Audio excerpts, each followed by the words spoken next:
Hola, ¿qué tal a todos? Muy buenas tardes. Con gusto de saludarlos en este su programa Conecta UNAM en Esjuriquilla. El día de hoy está con nosotros la doctora Marisol de la Mora, quien es profesora de la Escuela Nacional de Estudios Superiores y parte de sus materias es la evolución del cerebro. Doctora Marisol, muy buenas tardes. Mucho gusto en este tu programa. Hola Sonia, muy buenas tardes. Gracias por la invitación. Buenas tardes a toda la audiencia también. Me da Muchas gusto estar aquí. Muchísimas gracias. Nosotros también encantados de tenerte hoy con nosotros y pues muy contentos y muy interesados en saber qué es lo que hace la doctora Marisol en la Escuela Nacional de Estudios Superiores. Si nos podrías platicar un poquito cómo se trabaja, qué materias das dentro de la Escuela Nacional de Estudios Superiores. Sí, Sonia, dentro de la licenciatura en neurociencias doy las clases de genética y neurobiología evolutiva del cerebro. También en ciencias genómicas doy la clase de evolución y de genética de poblaciones. Y en la licenciatura de órtesis y prótesis doy la clase de biología celular y tisular. Esos son los cursos que actualmente estoy dando. Qué interesante. ¿Qué nos podrías platicar un poquito, doctora, en relación a estas materias que das? ¿Cómo ves la reacción de los alumnos? ¿Cómo se les platica este tema? Sabemos que también hicieron una presentación virtual de la evolución del cerebro. ¿Nos podrías platicar un poquito cómo fue este proyecto que se hizo? Sí, centrándonos particularmente en esta materia de neurobiología evolutiva, es una materia muy bonita porque integra la parte de la evolución en el sistema nervioso, desde que surge la vida hasta los seres humanos, ¿no? Ujú. Entonces, abarca muchos temas, vamos desde la genética a la biología celular, a los organismos. Em, con ellos hicimos una presentación virtual, una exposición en el que cada alumno hizo el cerebro de plastilina de alguno de los vertebrados, ya sea un pez, un tiburón, una rana, una tortuga, ¿no? Un chimpancé y un ave. Ujú. Ellos hicieron estos cerebros y después les tomaron fotografías y nos describen un poco acerca de la especialización del cerebro de estos organismos en la exposición. También esta exposición incluye una introducción en donde hablamos un poquito acerca de los mecanismos genéticos que propician la evolución de los sistemas nerviosos y bueno, cómo estos también actúan en el desarrollo embrionario. Súper interesante. ¿Y cómo son estos mecanismos, doctora? ¿Qué nos puede platicar un poquito acerca de esto? Estos mecanismos genéticos de los que nos platica. Sí, sí, pues mira, es muy, es muy complejo y al mismo tiempo es muy fácil, porque el cerebro de los vertebrados son estos animales que ya te mencioné, ¿no? O sea, Ujú. son todos los que tienen columna vertebral y cráneo. Ajá. Entonces, porque también hay otros organismos que tienen sistema nervioso y tienen cerebro, ¿no? Como los pulpos, pero Ujú. esos no serían vertebrados, o como los insectos. Ajá. Entonces, centrándonos nada más en los vertebrados, aquí lo que vemos es que cuando empieza su desarrollo embrionario, los mismos genes que controlan la diferenciación de lo que va a ser el sistema nervioso se encuentran desde los peces hasta el hombre, ¿no? Principalmente hay dos genes, uno que se llama BMP4 y otro que se llama Sony Henderhook, que entre los dos van a especificar qué cosa va a ser el sistema nervioso de los animales. Y este sistema nervioso de los animales, en comparación con los humanos, ¿cómo funciona? Pues lo que ocurre es que en el desarrollo se va a ir diferenciando lo que va a ser el tubo neural. Ajá. Este tubito que se forma en el embrión se va a dividir en la parte cefálica, donde está la cabeza, en tres partes: en el romboencéfalo, en el mesencéfalo y el prosencéfalo, ¿no? Y el prosencéfalo, digamos, ya en los mamíferos, que son todos los animales que tienen glándulas mamarias y pelo, entre ellos nosotros, ¿no? Ujú. En ellos hay un incremento de la neocorteza. Entonces es esta parte que recubre al cerebro, digamos la más anterior, Ujú. y sea, bueno, en el ser humano pues está muy extendida, ¿no? Tiene muchos pliegues y eso significa que tiene una mayor superficie y además el acomodo de sus células pues también puede ser distinto que el que vamos a encontrar en otros primates, ¿no? Ajá. Entonces, eso es lo que pues nos hace, bueno, más bien hizo que el hombre pudiera desarrollar habilidades culturales, sociales, lenguaje. Y dentro de esta materia, doctora, y de esta presentación que hizo con los alumnos, ¿se puede ir viendo la evolución que tiene el cerebro? O sea, cómo evoluciona desde que uno es bebé o de que alguno de los animales racionales o irracionales que nos comentó inician desde que nacen hasta su desarrollo. Si colocamos una imagen en donde nosotros podemos ver las relaciones evolutivas y el cerebro de cada uno de los principales vertebrados. Y también otra en donde se puede ver el desarrollo embrionario, cómo es que se va convirtiendo de un tubo hasta ya formar el cerebro. Que claro que se va a ver al final distinto en un tiburón que en un chimpancé, ¿no? Claro. O sea, va a haber estructuras que van a cambiar en el tamaño y en la forma. Y esto, Aunque ajá, básicamente es el mismo Bauplan, o sea, es el mismo molde. ok. Y por ejemplo, esto para los alumnos que de las materias que imparte, ¿cómo va, cómo lo aplican ellos? O sea, me refiero, de acuerdo, tenemos la licenciatura en neurociencias en la UNAM, ¿no? La del genoma humano. Entonces, estos alumnos, al aprender todo esto en la vida real, ¿cómo lo aplican? ¿O para qué, en qué factores estudian, o sea, el cerebro ellos? Sí, ellos pueden hacer investigación desde nivel genómico, es decir, ver cómo estos genes han evolucionado y se han diversificado para que después formen las estructuras en el sistema nervioso. Y también pueden estudiar con modelos el sistema nervioso y sus células, ¿no? Porque, por ejemplo, a lo mejor no es tan fácil que ahorita tomen algún ser humano, ¿no? Y vean cómo reacciona su estímulo nervioso de la pierna o de alguna neurona, pero sí pueden agarrar un insecto, ¿no? Y hacer pruebas con él, ¿no? Entonces, ahí pueden ver los impulsos nerviosos. Y es importante que conozcan cuáles son las diferencias entre los sistemas nerviosos de un invertebrado, de un vertebrado, pues para que pues, ellos puedan tener una idea, ¿no? De la investigación que están haciendo y el alcance que puede tener. Y una vez que, por ejemplo, que el alumno sale de esta licenciatura, ¿cómo lo aplica esto? Por ejemplo, tenemos en el mismo campus también la unidad, digo, el Instituto de Neurobiología. En estos casos, por ejemplo, de la evolución del cerebro, llega un momento en que uno, cuando conoce cómo va evolucionando el cerebro, si se detecta alguna anomalía, ¿pueda ser corregida? Eh, sí, bueno, lo que se puede saber es, por ejemplo, qué tan importante es, digamos, la parte de la neocorteza, ¿no? Si se daña, si algún ser humano tiene algún accidente o le pasa algo y se daña, cómo eso afecta el funcionamiento de, pues, de todas sus conductas, ¿no? Ujú. Estos alumnos de los que usted da clases, por ejemplo, de los alumnos que da es en neurobiología, al terminar su licenciatura, en qué se especializan o dónde pueden laborar?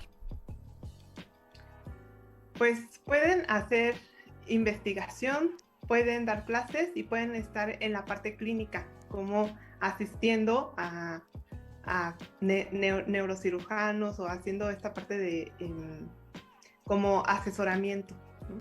Sería como o sea, al final del día, cuando el alumno se titula como licenciado en neurobiología, bueno, es neurociencias, perdón, en Sí, neurociencia. neurociencias, ellos pueden trabajar, obviamente, como tenemos en el campus UNAM Juriquí, en el ámbito de la investigación, en el ámbito de la docencia, pero también en el sector salud. Ajá. Y también en el sector de la difusión, ¿no? Por si ellos quisieran hacer pues luego hacen videos cortos o hacen infografías en donde pasan una idea o un concepto para que se difunda. ¿Y cuántos alumnos tiene actualmente, doctora, en la ENES Juriquilla? Mis grupos ahorita están pequeños, digamos, son de 21 alumnos, 23 alumnos. lo cual en parte pues está bien porque se les puede dar una atención más personalizada, pero también van a ir creciendo los grupos, ¿no? Nuestros salones tienen un espacio para 30 alumnos. Entonces, Ajá, perdón, doctora. sí, Sonia, entonces va a ir creciendo los grupos. Excelente. Y en la parte de la materia que se da de genética, ¿cómo la trabajan? ¿O cómo es una clase de genética en la Inés Juriquilla? Pues mira, con esto de que lo tenemos que hacer virtual, Ajá. y tratamos de que haya de que haya juegos y que estos juegos sean diferentes, ¿no? Cada vez. Y también hay exámenes virtuales, hay presentaciones por parte de ellos. Y bueno, la clase comienza con lo más básico, o sea, viendo cómo está formado, cómo está estructurado el ADN, cómo se reparte después en las células y, bueno, qué consecuencias tiene, ¿no? Para la herencia de los caracteres o de enfermedades hereditarias. Excelente. Y con esto igual los alumnos que salen de la licenciatura del genoma humano, igual pueden, me imagino, trabajar obviamente en la investigación y también como en laboratorios, en la iniciativa privada. Sí, también. Y es que, por ejemplo, en esta materia que se llama neurobiología evolutiva del desarrollo, ¿bien? Ajá. Entonces ellos ven también la parte de la fertilización, ¿no? Lo vemos todo a nivel molecular y celular, ¿no? Entonces, esto también luego les puede ayudar porque hay muchas clínicas de fertilización asistida que luego requieren personas que sepan esto, ¿no? Que les ayude. Claro. Entonces también ahí los pueden contratar. Excelente. ¿Y aproximadamente ahorita cuántos alumnos en la licenciatura de genoma humano tenemos, doctora? En la del genoma humano tenemos grupos de 14 alumnos. Excelente. ¿Y las clases son, ahorita en cuántas generaciones tenemos? 3 generaciones. Padrísimo. ¿Y qué opina de los alumnos, cómo se han desarrollado dentro de estas materias? O sea, entiendo que los alumnos, ya hemos platicado aquí en varios programas, que tenemos todo un proceso para entrar a la ENES, a las diferentes licenciaturas con las que contamos. Pero, por ejemplo, ¿cómo vemos a los alumnos actualmente con la pandemia? Me imagino que las clases virtuales evidentemente no es lo mismo que tener una clase presencial, ¿no? Pero ¿cómo se ha trabajado, por ejemplo, la cuestión de la investigación? Porque también contamos con laboratorios en la ENES. Entonces, ¿cómo se trabaja esta parte de laboratorios? Ahorita no se están utilizando, todo es a través, obviamente, en línea, pero ¿cómo se les proyecta a estos alumnos? ¿Cómo se prepara una clase para ellos?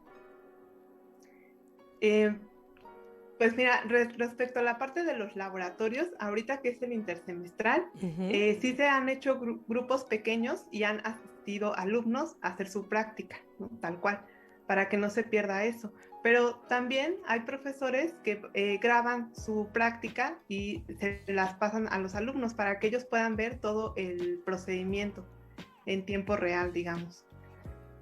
Excelente. ¿Y cómo han reaccionado los alumnos a esto? Pues sí están un poquito tristes porque ellos quisieran estar en el lab, ¿no? Como trabajando y haciendo todos los experimentos, pero son muy entusiastas y han tratado de sobrellevar esto y ver de qué forma pueden ellos tener esta información. Hay algunos que están haciendo, por ejemplo, un manual de prácticas de laboratorio, ¿no? Entonces ellos buscan videos, buscan protocolos y pues lo están escribiendo. Digamos, no lo hacen práctico, pero ya saben la parte teórica. Padrísimo. Doctora, ¿y esta proyección que nos comentó de la evolución del cerebro, ¿dónde está publicada en las redes de la Inés Juriquilla? Sí, hay una liga a la que pueden entrar y pues ahí ver toda la presentación. ¿Y esta liga está en nuestra página de la Inés Juriquilla para poderla compartir? Sí podemos pedir que la ponga. Ah, perfecto. Bueno, si no, con muchísimo gusto en el siguiente programa podemos hacerles llegar la liga o la subimos a través de la página de la Inés Juriquilla para que conozcan estas materias que se dan en la Escuela Nacional de Estudios Superiores.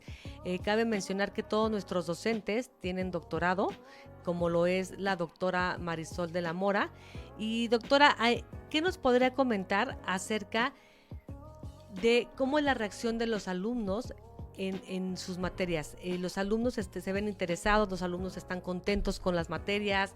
Me imagino que se han descubierto alumnos que de repente pues, tienen un brillo impresionante, que yo sé que la mayoría son excelentes estudiantes, ¿no?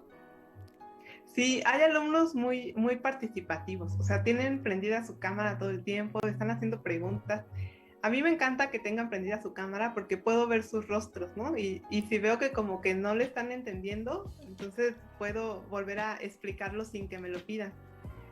Eh, y bueno, la mayoría de ellos siempre están ahí como leyendo, preguntando, porque creo que también es una forma muy importante para poder mantener la atención, ¿no? Ya que uno está platicando. Eso en las clases en las que pues el profesor expone el tema. Ajá. Ya en otras clases en las que hemos hecho dinámicas, en las que todo mundo puede dibujar en el pizarrón virtual, pues también está bonito porque pues se expresan ahí, ¿no? Ponen ahí cosas en lo que empezamos con el ejercicio. Y pues las tareas siempre las entregan en tiempo. Sí, yo veo mucho compromiso por parte de ellos. Sí, sabemos que hay un compromiso por parte de los alumnos y también con gran compromiso por parte de los docentes que tenemos en la Escuela Nacional de Estudios Superiores. Pues doctora, súper interesante las materias que da en la ENES. Nos interesaría muchísimo compartir esta liga de la cual nos platicó.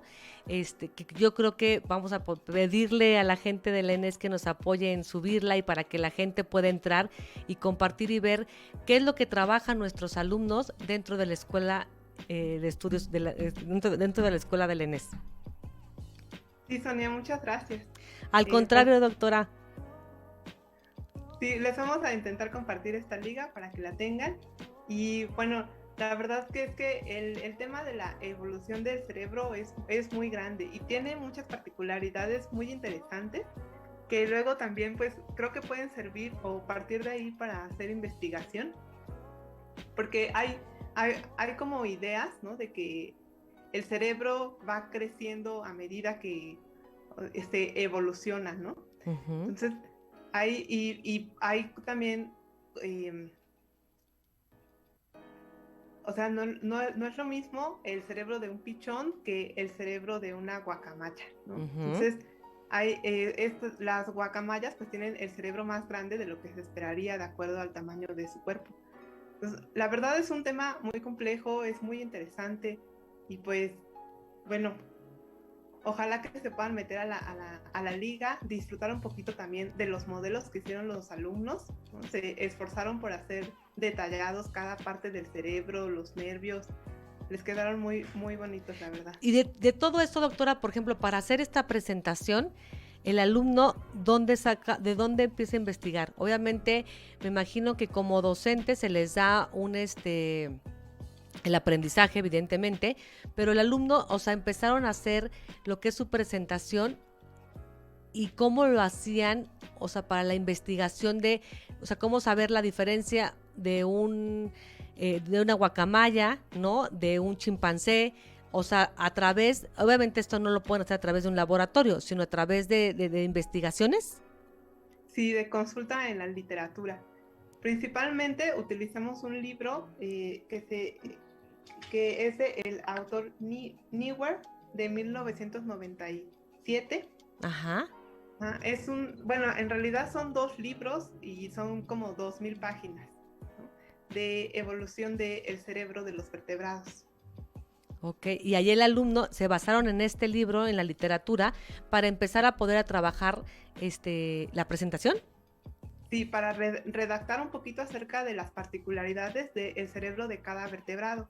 Y ya después ellos también buscaron imágenes y todo para hacer los cerebros. Y, por ejemplo, alguno de mis alumnos que le tocó peces teleósteos, que son los peces con hueso, le sacó el cerebro a una mojarra para ver cómo era su cerebrito y poder hacer mejor su representación. Súper interesante. Y aparte el alumno bastante inteligente, ¿no? Para buscarlo de así.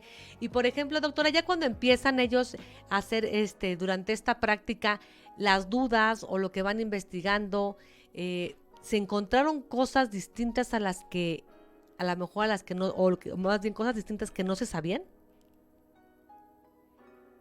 Sí, bueno, porque este libro es del 97, Ajá. pero nosotros pues tratamos de actualizar y que la clase sea lo mejor, bueno, lo más nuevo, y leemos también artículos científicos. Entonces ahí, Ajá. por ejemplo, luego decía, es que esta parte de las células, de los lóbulos vagales, no se conoce bien cuál es su función, y ya después leímos en un artículo que recién estaba publicado cuál era la función de esas células, ¿no? Entonces nos estamos actualizando también todo el tiempo que damos la clase, los alumnos y bueno, los profesores. Y algún día, doctora, podrían venir a este programa ustedes con a lo mejor traernos diferentes cerebros o de los mismos que se trabajaron en plastilina y todo, y poder explicarnos a nosotros, como en un tema de público en general, cómo se maneja o cuáles son las diferencias que se tienen entre los distintos cerebros de los invertebrados. Sí, Sonia, sí, yo creo que sí se podría. Y pues sería muy bonito verlos, ¿no? Porque sí te llama atención toda la diversidad de cerebros que hay Claro. y las especializaciones que tienen. Por ejemplo, de los tiburones, Ajá. los lóbulos con los que olfatean, los bulbos olfatorios, Ajá. son muy prominentes, ¿no? Y uno diría, ay, pero pues en el agua, ¿qué vas a oler? Sí, Aunque si claro. vieron la película de Tiburón, dice que huele tu sangre, ¿no? Sí, claro. Sí, sí, sí, Pero claro. también lo usan para captar feromonas y poder encontrar hembras. Todo eso tienen una función importante también en conseguir pareja. Y se refleja en su cerebro, ¿no? Esta Sí, claro, pues especial. qué interesante. Y digo, yo sé que hay muchas cosas más que podemos ver con usted y con todo lo que es sus alumnos. Entonces nos encantaría que ya una vez que pasara un poquito esto de la pandemia y que los alumnos pudieran venir de manera presencial y también usted estar aquí con nosotros, platicarnos un poquito más para que toda la gente que nos escuche y que nos ve, pues podamos entender un poquito más cómo es la evolución del cerebro, ¿no? Desde el cerebro humano hasta de los animales y saber las diferencias que hay. Creo que son temas sumamente interesantes y que muchos de nosotros desconocemos a veces, ¿no? Entonces, nos encantaría que un siguiente programa pudieran venir. Ya nos organizaremos con tiempo, claro, con la doctora Marisol, para poder mostrarles a todos ustedes lo que estudian los alumnos del ENES, los profesores del ENES, lo que se enseñan y lo que tenemos en la práctica. Entonces, estaríamos encantados de que pudieran venir con nosotros. Gracias, Sonia. Sí, con mucho gusto estaríamos por allá. Muchísimas gracias, doctora. Se nos acabó el tiempo, pero sin duda una materia muy interesante y pues una presentación, me imagino que igual yo ya la pude ver, pero queremos que los alumnos, que la gente que nos escuche y nos ve la pueda ver para que vean todo lo que hacemos en la Escuela Nacional de Estudios Superiores. Entonces los esperamos en nuestro siguiente programa. Doctora Marisol, muchísimas gracias por estar hoy con nosotros y queda pendiente la visita presencial y que nos pueda traer los cerebros y platicarnos un poquito más de las diferencias que hay entre ellos. Sí, Sonia, muchas gracias. Muchis Estaremos por allá. Gracias. Muchísimas gracias, doctora. Muchísimas gracias a todos por estar hoy con nosotros. Nos vemos el próximo miércoles en punto de las 6:30 en su programa Conecta UNAM en Esjuriquilla. Muy buenas noches.